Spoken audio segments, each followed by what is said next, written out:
Hello, ladies and gentlemen. Today is January 10th, 2023. This is a Tuesday? That's right, Tuesday edition of the MSP Initiative Live. It's like days are all melding together here in the wintertime. MSPinitiative.com, this and every other session that we've ever done will be there under the Sessions tab. So if you find anything that you might want to rewind on this session, that's where it will be in both podcast and video format. And here we are right around the corner.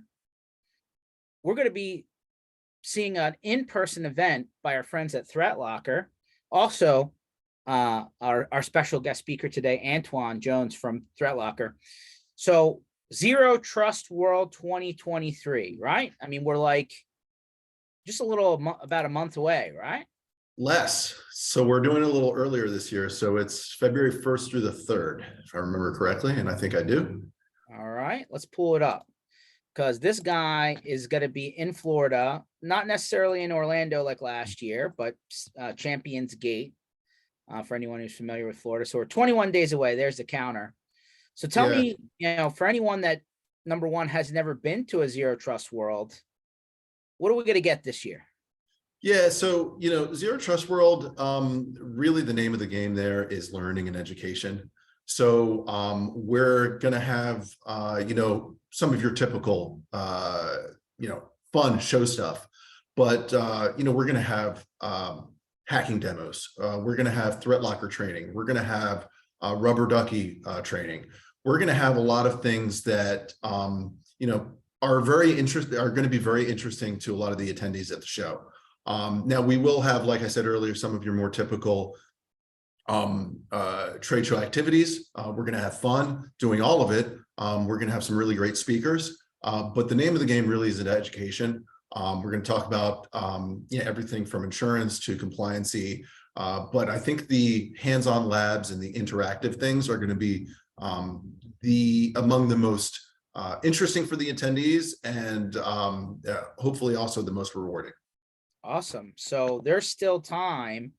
If you guys are still learning, well, listen, security it's not static, let's be honest. If anything, it's a constantly moving needle, but very security focused show here, Zero Trust World. So definitely hit up zerotrustworld.threatlocker.com. You can still register, still got time to get into this thing. Sounds like they got a lot of good content. So you can check out what the kind of day 1, day 2, day 3 agenda is here. Looks like some stuff Threatlocker specific, but it looks like a lot of this stuff is just more, security and industry related, which is good. So lots of good topics there, even if you're, not already doing anything specific with Threatlocker. So that'll give us, some good content to go to. I hear there are potentially some still hosted guest passes out there if you know the right people, whoever they are. So you might want to find out who's involved in this event, and maybe you can throw your name in the hat to still get sponsored to come down to Zero Trust World. So listen, it's January, actually going into February, right? I mean, it's cold. No, can't go wrong with Florida in February. I'm one of those people, right? So here in Philly, where it's now cold and Arctic temperatures, not quite, but still cold. Yeah, I mean, February is probably one of the best times to come down here. But I don't know, you guys got pretty rough winters. Even if it's not, tons of snow on the ground, it's still chilly. You still need your coat, maybe some hat and gloves. So, come on down here. You probably will not need any of that stuff. So awesome. So zerotrustworld.threatlocker.com. I will actually be headed down there for that event. I was there last year. I'm going again this year. Obviously, as time goes on, things build, right? So it's a little bit bigger every year, a little bit more stuff happens. I mean, that's the case, as you kind of have these annual events in the calendar. So it should be a good time. I know Champions Gate, which is not, like everybody's familiar with that, kind of downtown International Drive Orlando scene. And obviously Disney is like its own city.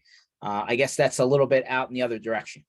A little bit. It's actually, from downtown Orlando. It's just a little bit past Disney, as a matter of fact. So Okay. it's in the same general direction, just a little bit further. But they got a really nice facility out there. It's still close enough to kind of all the action down there that I think it'll work out for a lot of people. And again, it's just a really nice venue. Yeah, awesome. Cool. Well, I'm pumped. If you haven't checked it out, check it out there. Maybe drop me a line if you're interested in going, and we'll see if we can find anything special still hanging out there. That being said, what's interesting, I'm a big Chick-fil-A guy. I don't know if you knew that. We have Chick-fil-A points wars with some of the guys in the sandbox here. Okay. Like last week, I heard Chick-fil-A's app got hacked. And like people's points were starting to get like stolen by people like getting free food, right, on somebody else's points account. And I was like, who would have thought, right? Even the Chick-fil-A app is up for grabs. They're getting more creative, and they don't necessarily need the big prizes. Apparently, I mean, heck, if they can get a free 12-pack nuggets, with some waffle fries, it sounds like they're up for it. And I can't blame them. Chick-fil-A, I'm a big fan, but yeah, it's kind of just getting into everything where you might not suspect such a thing, which is unfortunate, but not terribly surprising. Yeah, and then not very long ago, Rackspace, which is one of the original kind of exchange hosters out there before 365 became kind of the go-to. They finally came out and said that they've identified the group that was responsible for their whole situation, fiasco, problem, whatever you want to call it.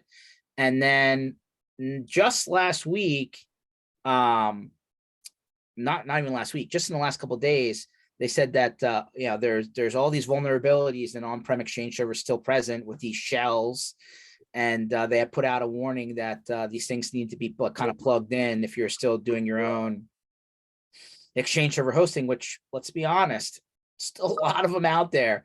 Sure. A lot. You would think everybody's on 365. Microsoft, will tell you otherwise, that there's a huge contingent, especially in large companies, that are still hosting their own Microsoft Exchange servers. So, like some of these things, we always get back to this age-old argument, right? Is the cloud better? Is self-hosting better? And does Microsoft have more tools to secure this, that, and the other? I mean, if Microsoft's position is, hey, the self-hosted product isn't securable anymore, like why hasn't that message been said? What's your guess? I think it's a number of things. I mean, I think that the message is look, hey, update what you can, and it will solve your problems. But we all know that problems aren't necessarily solved with fixes or updates or temporary things. And so I think it's the sort of deal that has kind of always been in existence. You take the suggestions that that maybe vendors or companies have, and you do your best to abide by them. But the bottom line is you still need to make sure that you are doing your own due diligence and covering yourself on the security side. Because wait a minute, hold on a second. If the manufacturer is having a hard time keeping up to date with whatever the problem is, I'm not a developer. I'm not going to get into the guts of Exchange and start coding my own fixes to whatever they have to, ultimately tell me what the answer is for, right? I mean, at that point, why am I even buying that product? Yeah. No, well, I agree with that.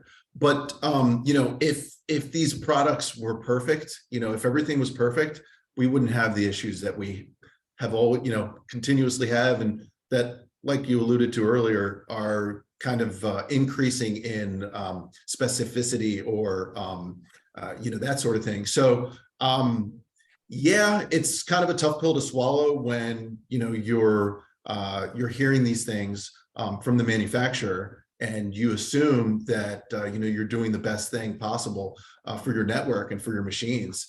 But the reality is you always got to cover your own bases. You always got to make sure that you're doing the most that you can within your power, regardless of what kind of promises might be made or suggestions might be made. If you are always following your own rules of due diligence and making sure that you kind of elevate your security to the best place it can be possible, it will protect you. And others that don't do that will be, they'll be the, what do they say? You don't have to outrun the bear. You just have to run faster than the last guy.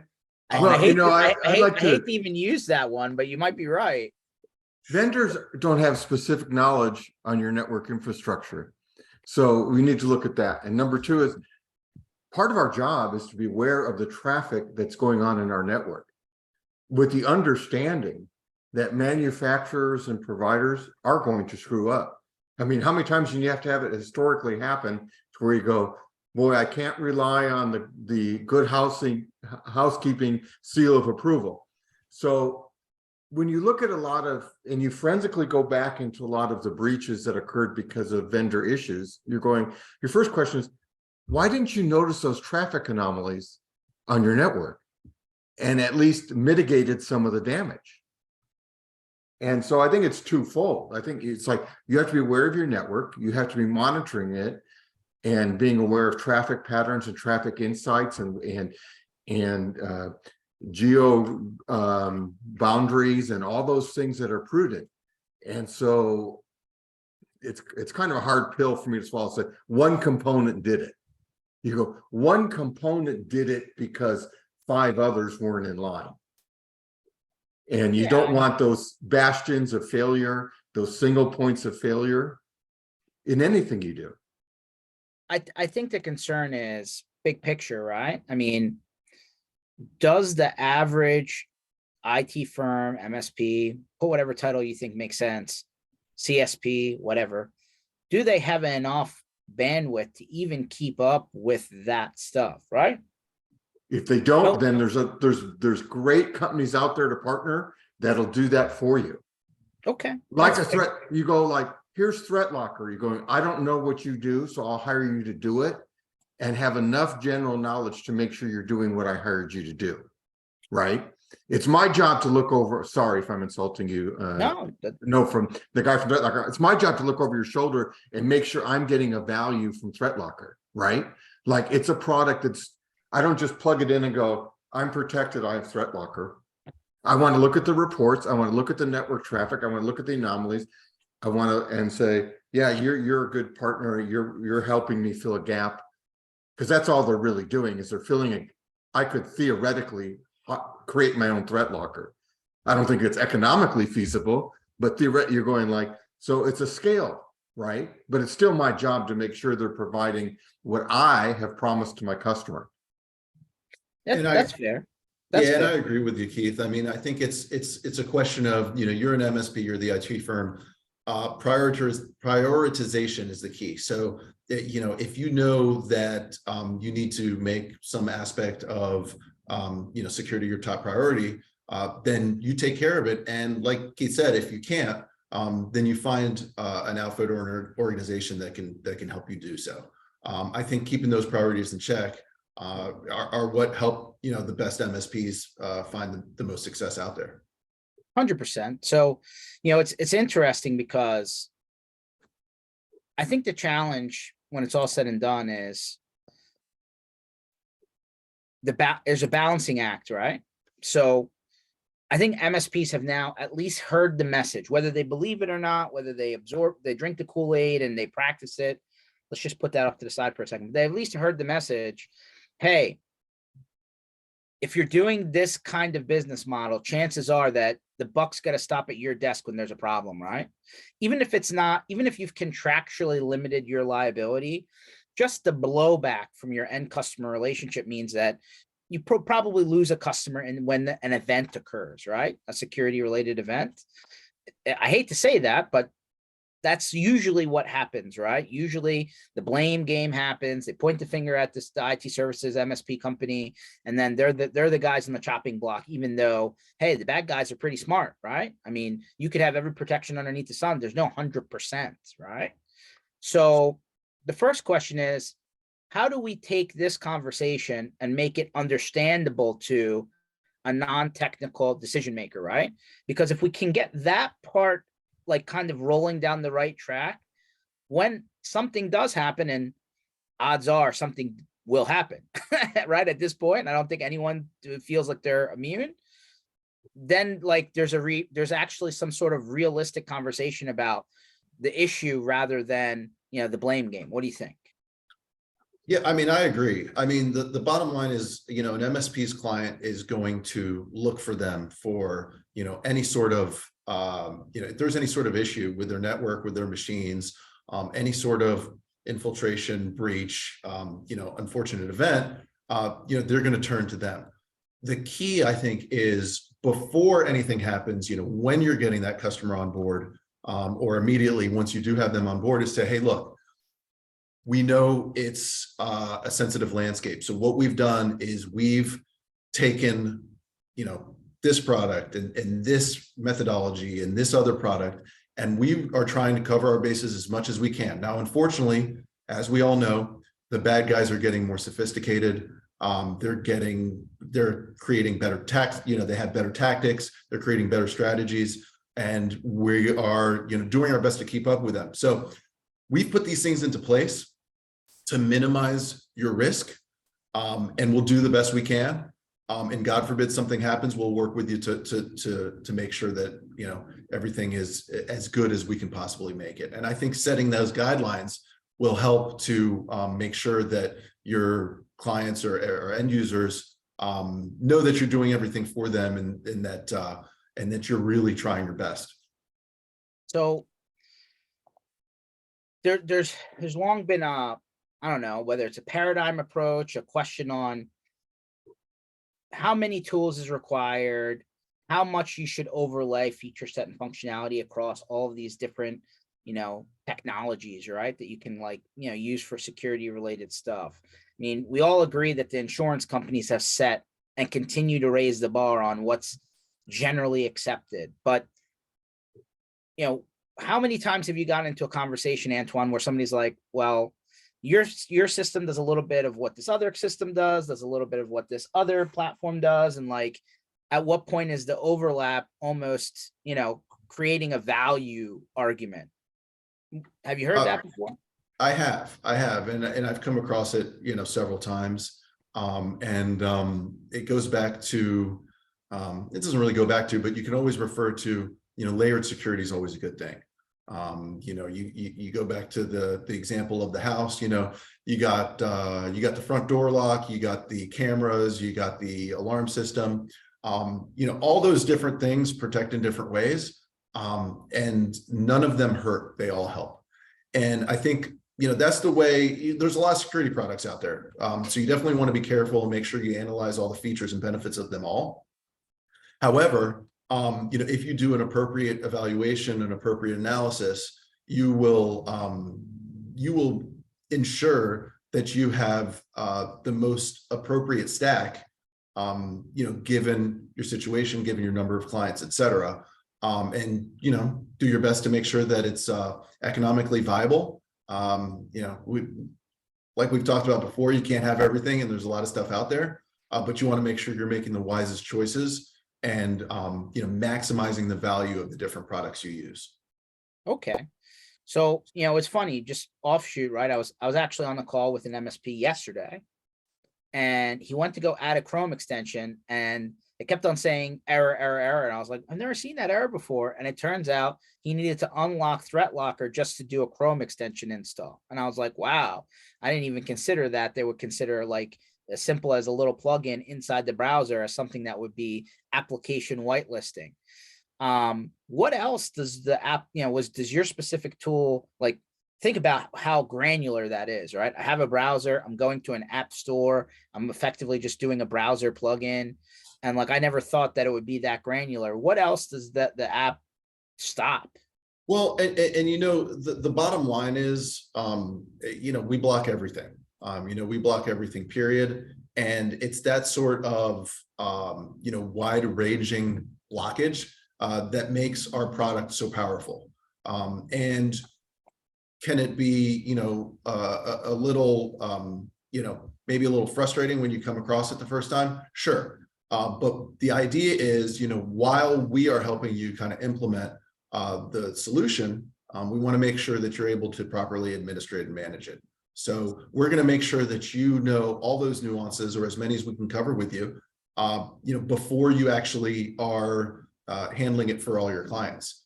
And that's why we make sure that we have an appropriate amount of, for lack of a better word, training. Make sure everybody knows exactly how to use a solution. And we're happy to continue helping them with the solution, even after they're fully on board as partners. So, there are a lot of details that can get really granular, but as we talked about before, the bad actors, they're going to get as granular as it takes to infiltrate. So you might as well try to get ahead of those guys and cut them off at the pass, so to speak, to make sure that, these unfortunate events happen as little as possible. No, I totally get it. And then, so this particular guy was like, hey, I'm going to do this in a mode where when I do it to my machine, the rest of my users that are, using this particular product from Threatlocker will have that automatically, allowed, right? So if I go to ask them to do the same steps that I went through, they won't get that blockage. And he did it in like literally 3-4 minutes, like while we were in the call. And I was like, oh, that's pretty cool. And now all of his people were good to go. And I was like, well, convenience factor, right? It's a balancing act, right? It is. I mean, it's got to be manageable, while also being, a strong tool. And that's kind of what we strive for here. We want to make sure we provide the utmost protection, without you having to spend forever on the thing. So, as you probably know, George, it's mostly a front-loaded thing, that you really kind of take care of a lot of that, learning and administration on the front end, so that you can operate smoothly, once it's fully implemented. So, yeah, I mean, if you use it correctly, it can be a very convenient tool, and it doesn't necessarily have to be super time consuming either. So let me ask this question. What's your recommendation for somebody that has a customer that says, hey, I'm hiring a lot of employees remotely. I'm not necessarily going to jump to send equipment every time until, they get past maybe like a probationary period, or we determine that they're a good long-term fit. Like, how do you recommend to handle the BYOD, right? Bring your own device scenario? Very carefully.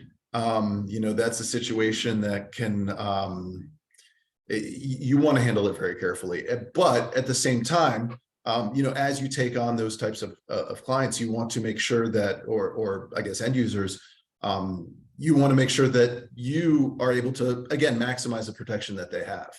So it's the sort of situation where I wouldn't necessarily treat it that much differently than a regular customer, because whichever way you slice it, if there's some sort of breach or some sort of issue, the one, you got this one guy using his own device or her own device, and it can potentially affect the remainder of the organization. And, that's the last thing you want. And it doesn't necessarily matter the devices they're using, because they're going to be using, they might be using your CRM, they might be using different applications and software that, man, you just don't want it spreading like wildfire, which we know can happen in an instant, really. So let's flip to the other end of the spectrum, right? Let's say you're working with a larger organization and they have internal IT, you're in like more of a co-managed scenario where some sort of, person on the other side of the aisle, let's call it a system admin, somebody who needs to handle the day-to-day for the organization on the other side, also needs access to do some of the administrative functions. But then, you get the classic, well, I didn't do that. Well, no, yeah, you did. Oh, wait a minute. Who turned a what on? Who allowed what through? How do you solve for that problem? I mean, I think when you have that sort of situation, well, I guess I'm thinking of two different things. You always want to be able to figure out the root of the issue. You always want to be able to figure out the source. Now, that being said, with with our elevation control, we are actually able to specify which individuals have access to specific apps and set a schedule on it, whether it's an hour or a day or a week or something like that. So we use that tool, or our partners, we and our partners and our customers use that tool to ensure that the appropriate access is given to the appropriate people. Okay. I think that's a really, really good first step, just to make sure that that the person who probably shouldn't have had the power to do it to begin with doesn't. Yeah, no, I think that, access control is really important, and being able to like understand who did what at what time, if nothing other than going backwards to figure out, if there was an oops, right? Because, human beings, right? Nobody's perfect. Exactly. Big concern obviously is like the mobility factor, right?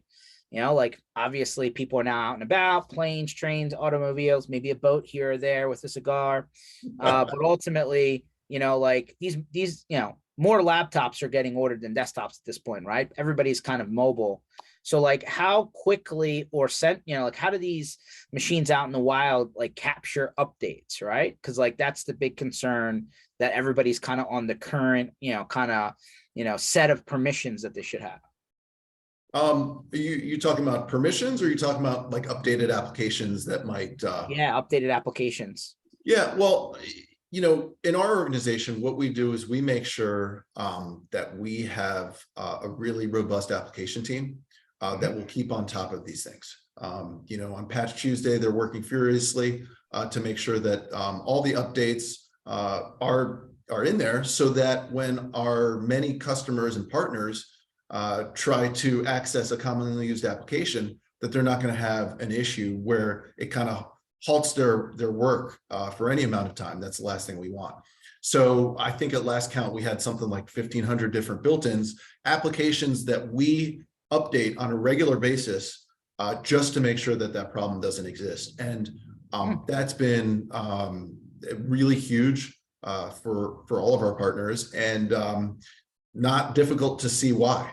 That's the last thing you want is a client upset because they can't work, because that's how they make money, and you make money off them. So let's keep everybody happy, and let's keep everybody working, so that it can be a productive business relationship. Sure. Let's go to the one that's the pesky one, right? Executive, CEO, owner, somebody who's, in a check signer, decision-making role. They go to do something at, some odd hour of the night, right? Because, that's when they're actually getting work done and their phone's not ringing. And they get blocked, right? And they're like, man, why do I have to do this every time? Just take this off my computer. I don't want to have to wait for somebody to go unlock this new application that I'm trying to install. Yeah, that's well, the immediate thing that I thought when you said that was fear, because somebody might listen to them and say, okay, look, we'll take it off, no problem. Meanwhile, you got a very important machine that is, vulnerable to all these different things just because, he had a minor issue, and that's concerning. But I think and it's funny you should mention that, because, a lot of times we'll hear with partners, it's funny, we see somebody, playing this game or something on your network, and then, oh, that's a CEO's computer, don't worry about that.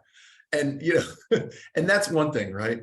But, in extreme situations where something does happen late at night, my assumption would be, or, early in the morning, whatever, my assumption would be that the CEO will call his right-hand tech guy and say, hey, look, I got this issue, wake him up in the middle of the night. Well, that's the bad news. The good news is, we do have that 24/7, 365 support. So, I mean, they'll be able to get a hold of somebody very quickly to take care of that problem.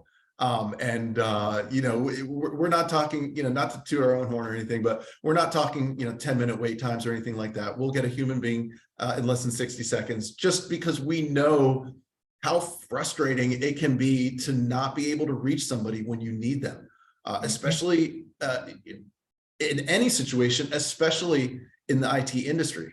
We all have memories or have heard stories of, having some sort of issue and being on hold and not being able to reach. So we kind of nipped that in the bud and made sure that, there's always somebody available at all times. It might be something silly, like, who knows? Maybe the CEO is trying to, play one of those games at 3 a.m. But Got a seriously, little Xbox controller you can plug into your computer. that's it. But seriously, if it's something more serious or more important, business related, we want to make sure that that whatever the issue is, it gets taken care of just as quickly as possible.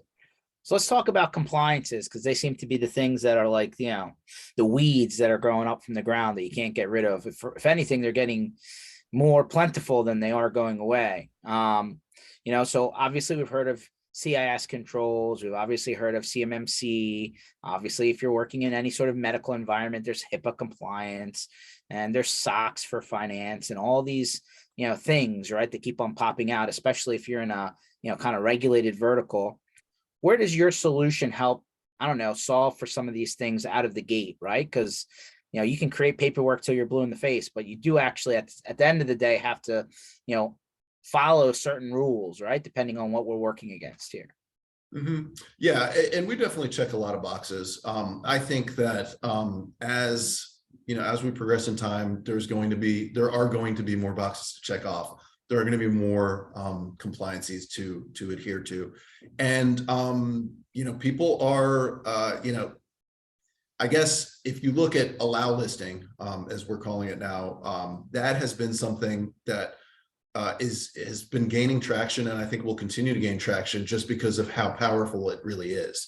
And so, we certainly, we have compliance, we're CMMC compliant, and HIPAA compliant. And, we work with some other things like the Essential 8 in Australia, things like that. We check off a lot of boxes for them.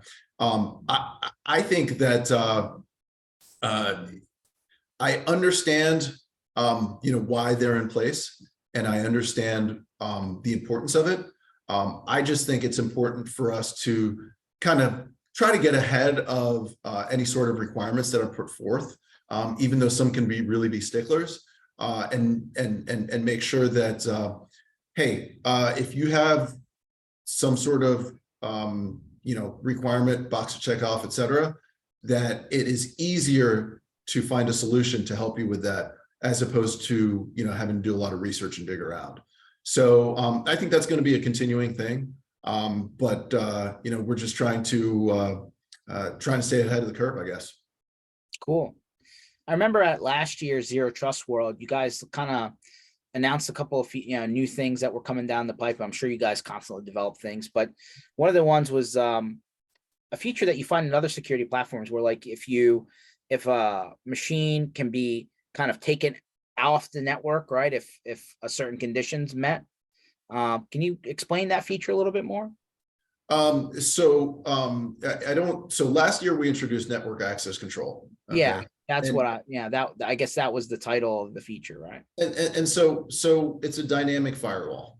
It's a dynamic endpoint firewall. And basically what it does is it gives you full visibility into all inbound traffic on one unified audit. So, and that's true regardless of whether it's a local server or a remote laptop. Okay. So that's the new feature that that we had, and it's gotten some popularity. People like that stuff. It's just increasing the control, and that's the name of the game. As far as whether you're talking about Threatlocker or you're talking about just kind of security in general, is you want to increase the controls. You want to get rid of the the human element. There's always going to be something there, and you can detect as much as possible. That's the idea. But if you can control things, it gives you a lot more power to ensure security. Sure.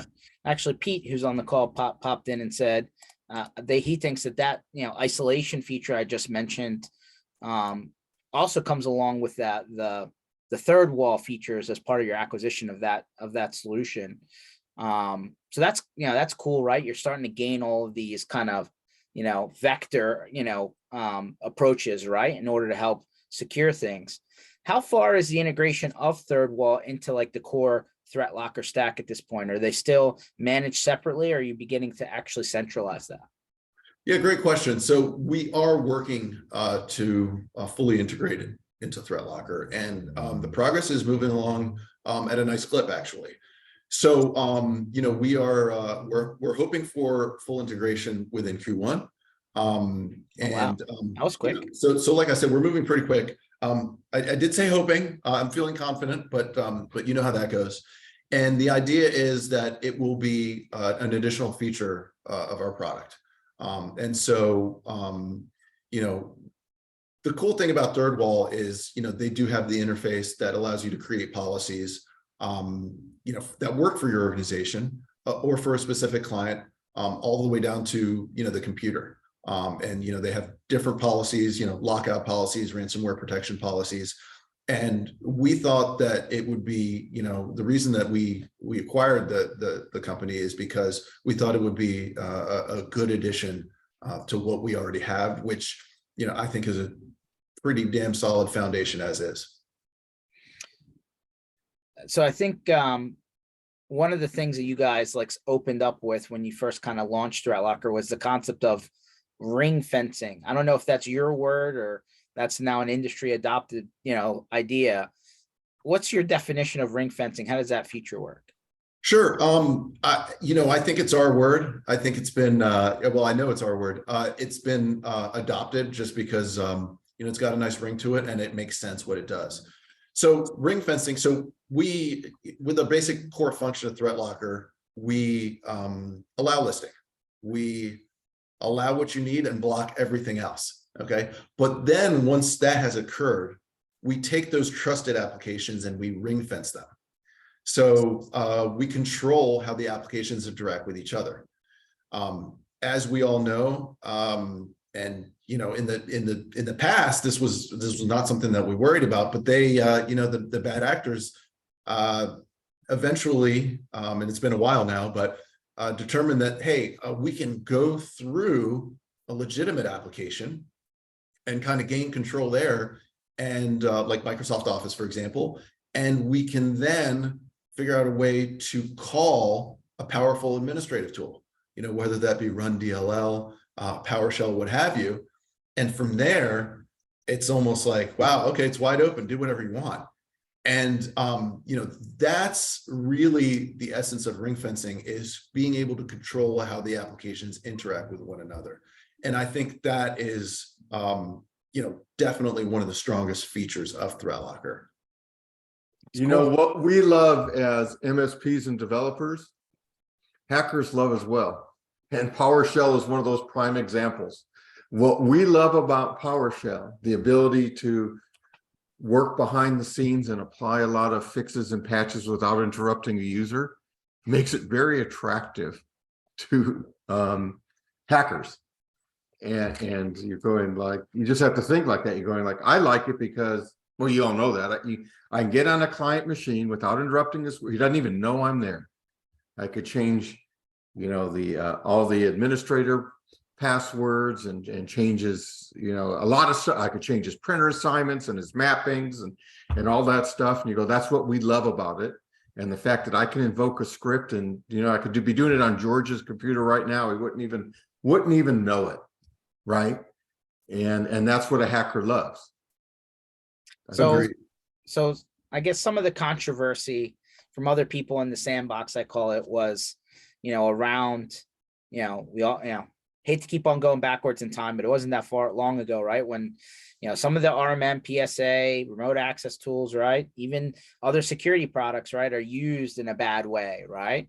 And all of a sudden that tool that you're relying on as an MSP turns to be like a gateway to the bad guy kind of accessing all of your customers and maybe causing a nightmare scenario. So at the time, the CEO of the company, Danny Jenkins, came out and said that if you had a properly deployed Threatlocker and it was running properly and configured properly, it would have prevented these other IT related tools from becoming, the door for the bad guy to go and do something, across your customer base. And, he gave a lot of reasons why that was the case. And I remember having a conversation like this with him at the time. So isn't that comes back to the concept of the ring fencing approach, right? You could have a legitimately installed application that's supposed to be good and still prevent that application from becoming used in a bad way, correct? That's it. RMMs are very handy tools. They help us to do a lot of things. But like other tools, not just in technology and software, you put a powerful tool in the wrong hands and they can wreak havoc. Whether you're talking about, a gun or a powerful administrative tool. And, if your RMM is able, the bad actors know that they can use your RMM to push out ransomware to your customers. And that's, we're just getting into a nightmare level situation. It's not good. It's terribly bad. And whatever we can do to prevent that, I mean, that's why we're doing it. And fortunately, we do have the ring fencing. We do have tools that will help to prevent that. I think that's why, Danny was so passionate about it and felt so strongly about it, because so many, if not, I don't know about all, not all, but, RMMs are used by, the majority of MSPs out there. And, so let me throw a wrinkle at you though. Okay. They are getting updated, right? Pretty constantly. Like those manufacturers have to constantly put out updates to the RMM. So that's number one. And then number two, kind of a secondary conversation happened, which was, can I operate an IT services business or an MSP without an RMM? Could I just rely on like Intune from Microsoft, for example, as a replacement? So here are the two questions. One, how frequently do you have to stay on top of the RMMs in order to make sure that your product continues to do what it's doing, to protect people from that scenario, which has already occurred? And then do you even look at the Microsoft side of things, right? Is Intune something that you would potentially ring fence with something like Threatlocker, or is that not on the radar? Yeah, I mean, yes, and the answer to the first part is, we continuously, look at the RMMs and the updates and that sort of thing, because there's powerful tools that can be used to wreak havoc. It's not so often, but it does happen from time to time that I come across an MSP that does not use an RMM. Even though it's rare, they can still use the type of protection. They still need security, whether it's from us or from any other security product. They still need to cover their bases. I'm going to use that word instead. To make sure that the protection is at the maximum level. And so, yeah, I mean, I think that we utilize the allow listing and the ring fencing with so many different applications and all sorts of software. We want to make sure that the power that it has is used regardless of what applications we might be referring to. So that's the short answer is yes. Okay. Here's one last wrinkle, and then I'll maybe open it up to the crowd a little bit. There's still this segment of the market that are using, I don't know, antiquated, kind of older technology that, to the rest of the world has been end of life, right? I know Keats in manufacturing businesses, and, there's really expensive machines sometimes that are connected to old operating systems, right? And like sometimes they just keep running, them because, there's no, to them, there's no benefit to replace an entire piece of equipment just to get onto the newer version of Windows, for example. Or sometimes in order to keep using that stuff, there's scenarios where they got to take these systems and wall them off from the internet, right? So I would assume that in those cases, Threatlocker probably has to still get updated, remotely. And if there's no internet connectivity, could you use Threatlocker in kind of like an offline environment? Yeah, the antiquated stuff is tough. We do come across a lot of different organizations that use a lot of different tools. And as far as Threatlocker being utilized, we try to make it work with every instance that we come across. Now, fortunately, the majority of you know, the MSPs and the companies that we work with are at least trying to, you know, maybe get away from an antiquated technology that might not be serving as good of a purpose as it once did, and might, you know, be opening the doors to certain vulnerabilities. So, you know, I don't know that I've ever seen a situation where we tried to work with, you know, a piece of technology that wasn't connected to the internet, but, you know, we probably have. And the idea is that hopefully if they see any holes with any sort of the tools or the technology that they're working with, I mean, I sure hope it's not a position where they can't afford to update it, because if so, they probably need to revamp their whole business model. Yeah, just so you know, George, what we're talking about is CNC machines in manufacturing. Some of them, there's no updates available. However, you use those same technologies on the machines around them to protect them. So I would say, I'm doing a commercial for you. Maybe you could send me a check. So you still use Threatlocker or that type of technology in that environment, even though it may not be on that specific CNC machine because of how it's locked down, but you're protecting this file server and the other machines from the damage that machine could cause. So there's still a use for that in that environment, even though I doubt you can put a Threatlocker agent on embedded BIOS CNC machine. It's amazing how some of these machines out there are using Windows embedded, for example, or they're still using old variants of Microsoft technology underneath the hood in the computer that's actually interfaced with whatever it is.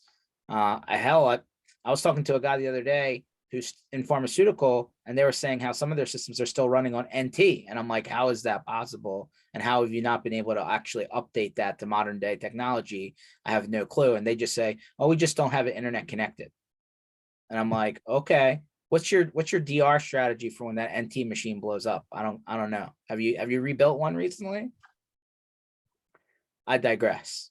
No, that's you made a great points there, because you know people don't walk through it all the way. Well, it's scary to me where it's like, how many times have you walked into a business and they're like, why is it this way? Well, that was the way it was installed and it's been running that way for decades, and we just don't, if it ain't broke, don't fix it. And then all of a sudden you're like, yeah, okay, I'm not sure you can still use that line. If it ain't broke, don't fix it. You can't really use that line, you know, when it comes to technology. You can't always use it. And a lot of companies get comfortable. You know, they have the system, they've been using it for years, it works, and they don't want to upset the apple cart. You know, they don't want to upset, who knows, maybe you know, depending on the size of the company, you know, the director of manufacturing or the CEO or somebody who kind of hey, look, it's been working like that for me for, you know, X amount of years, and I don't want to, you know, I don't want to change it unless I have to. Well, in some cases you have to, and you really got to look at the big picture. You got to look at the entire landscape within the industry. Then, you know, sometimes you got to consult an expert. You want to make sure that the risk is minimized. You can't ever eliminate it completely, but you want to minimize it.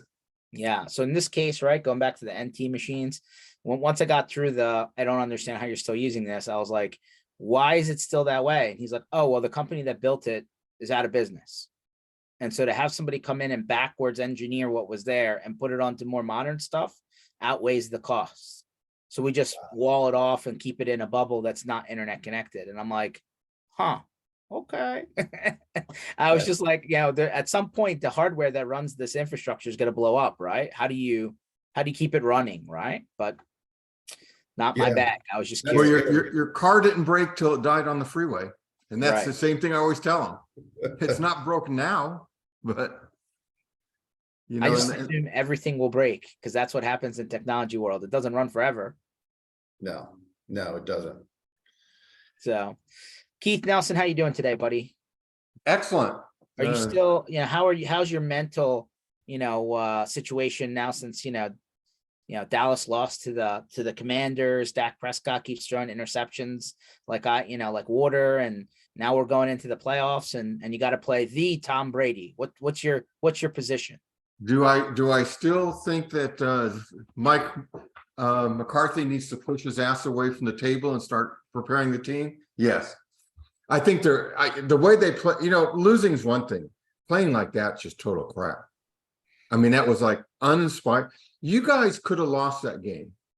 Oh yeah, Right? no, they were playing absolutely vanilla football, just with the, hey, let's play not to get hurt, right? And they said And- actually the kicker, that was the most field goals he kicked in a single game since he's been in the NFL.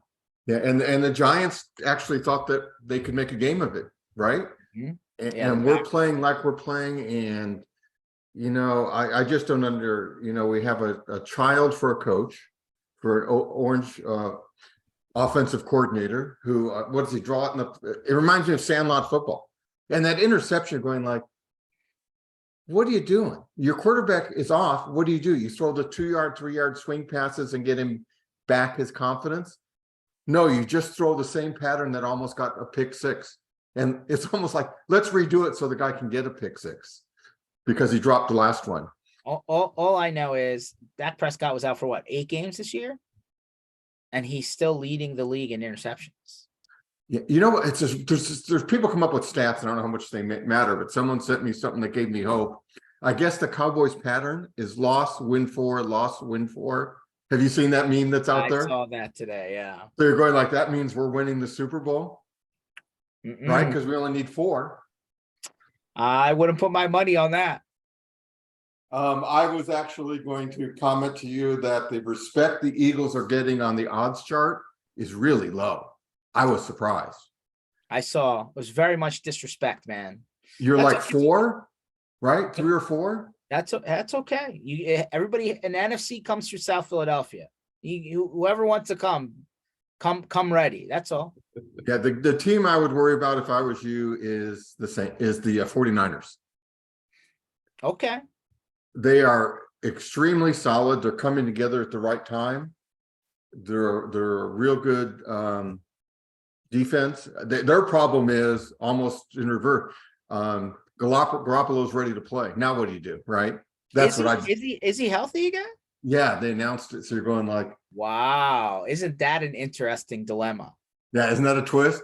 Yeah, like Tom Brady's gonna play. And if Green Bay had made it, Aaron Rodgers is gonna play. But you would think you would put Garoppolo back as the veteran guy in that situation. But how do you do that when the team's been rolling with the Mr. Irrelevant? Yeah. What is it? The second best starting or third best starting person, you're going like, yeah, just an amazing guy. Yeah. So the 49ers, they have a lot of weapons. And, No, I get it. And Samuel's back, and I don't know.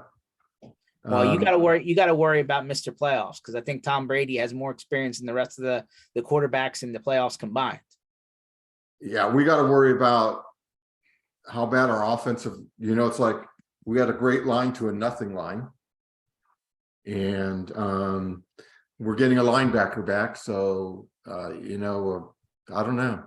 I don't know what that last game told us, that the coaches they weren't prepared. They weren't motivated. It was depressing to watch. And the Redskins let us hang around, right? Oh yeah. Well, the Redskins aren't a good team. The fact that they benched Carson Wentz for the second time this year, it tells you everything you need to know. But the Redskins should have been up by 21 more points at least. If you watch that game or you watch the highlights, they let us hang around and we couldn't do anything with it. Okay. So let's, since we're on the topic of football, Antoine, who's your team? I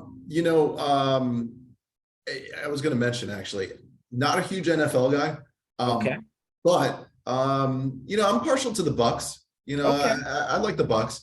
And it's funny, I hadn't paid much attention to the season, to be honest with you. And I actually looked at the standings the other day, and George, I didn't realize your guys were doing so well this year. Maybe I've been living under a rock or something, but yeah. So and I think aren't they called the Commanders now? They are. Yeah. By the way, did you see their mascot, the pig mascot? Well, I don't know. No, what is it now? So the Commanders rolled out their new mascot. I guess they let their, I don't know who they had voting for like the options, and it's like a pig is their mascot.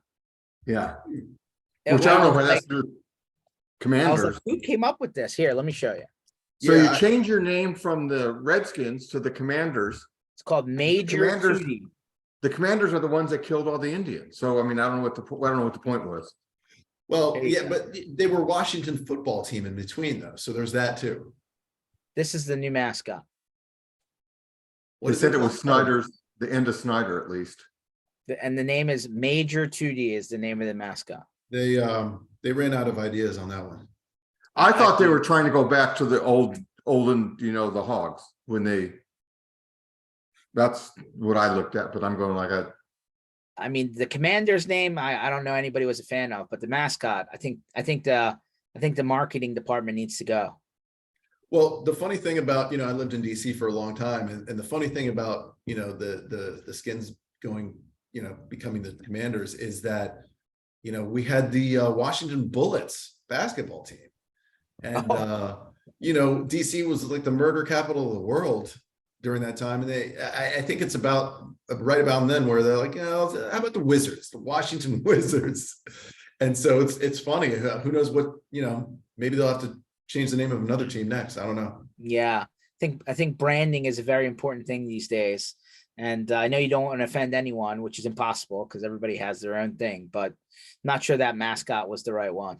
Just saying. The Washington politicians, right? Could you imagine? It's like a guy in a suit with like a bill in his hand. Come on, man. You can't do that. They At least could the use- Nationals have the presidents. That's a little bit easier to follow than the politicians. yeah. They could have done the Washington Nationals baseball team and the Washington Nationals football team. I mean, it was the Yeah, Washington you don't football wanna- team for a year, right? These leagues compete with each other, man. It's like why all of a sudden the schedule, it's like used to be just basketball on Christmas. Now NFL is trying to, kind of take over the schedule. So they don't like to share names. Like the New York football Giants or whatever they, when I used to have two different teams with the name Giants back in the day. Nobody wants that. Everybody wants their own thing. Yeah. I digress. So before we leave, a reminder, zerotrustworld.threatlocker.com. So that event's coming up in 21 days in Florida. If you're cold where you're at, maybe it's time to take a quick trip, learn some things. That'll be the first kind of bigger event of the year in MSP land. And then, Antoine, somebody wants to learn more about Threatlocker, Third Wall, and like the entire offering from an MSP perspective. Where should they go? The first place to go would be threatlocker.com. We have a lot of information on there. You can schedule a demo on there if you're interested in learning more. You can submit inquiries on there. We welcome any sort of questions, inquiries, or the like. So please don't hesitate to get in touch. We'd love to show you what we got. We think you'll like it. Awesome. And if they have any questions for you specifically, Antoine, I'm sure they can find you online, right? They can indeed. And also I'm at antoine.jones@threatlocker.com. Feel free to reach out and we can have a conversation. Awesome. Well, good luck to everybody who has a rooting interest in Wild Card Weekend. Keith Nelson, don't worry, I got some good stuff for you. Keep you busy while we get into that Dallas Tampa game. I don't know. I have some high hopes myself, but Who's your team? The Giants. Oh. Oh. No, I mean, nothing. I'm not saying I'm worried about my team. The Giants have been kind of, what team are they again? Also this year. Well, for the first time in at least what my memory. 2016.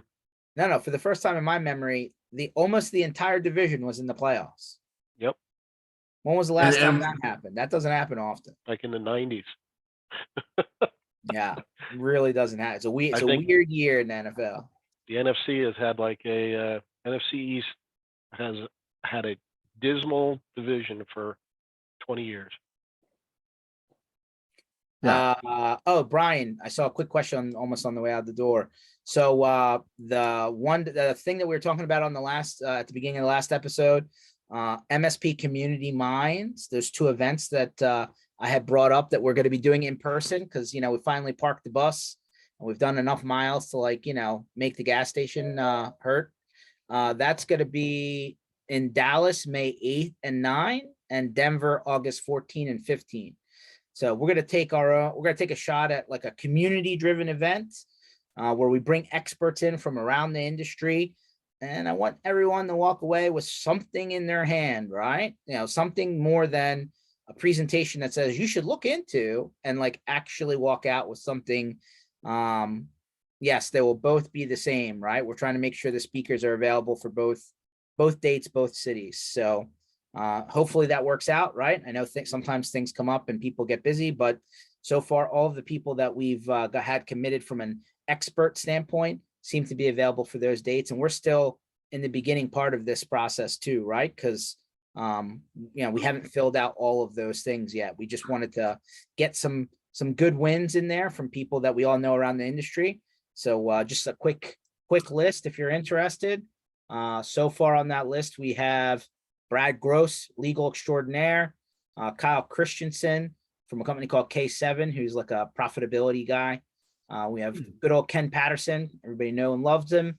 We have Ian and Carrie Richardson from Richardson and Richardson Consulting.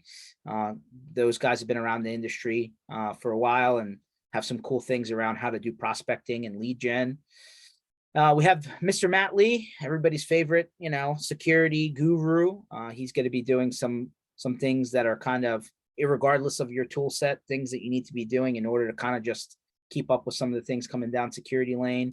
And those are the people that are absolutely locked into those dates so far. So we're not done yet. Those were just kind of the obvious, kind of people that we circled that we wanted to get there. But we'll be looking to be doing some technical based stuff for the non kind of owner, kind of position so that they can get trained on certain things. We haven't locked those parts in yet, but we still have a couple of people that we're interested in bringing in that will, be very specific, right? Like a laser focus on a specific area where they'll present something for a short period of time. And then you'll go into a workshop where, hopefully you come out with something more than I need to look into something. So, we're going to talk to each one of those people I just mentioned to figure out what that is.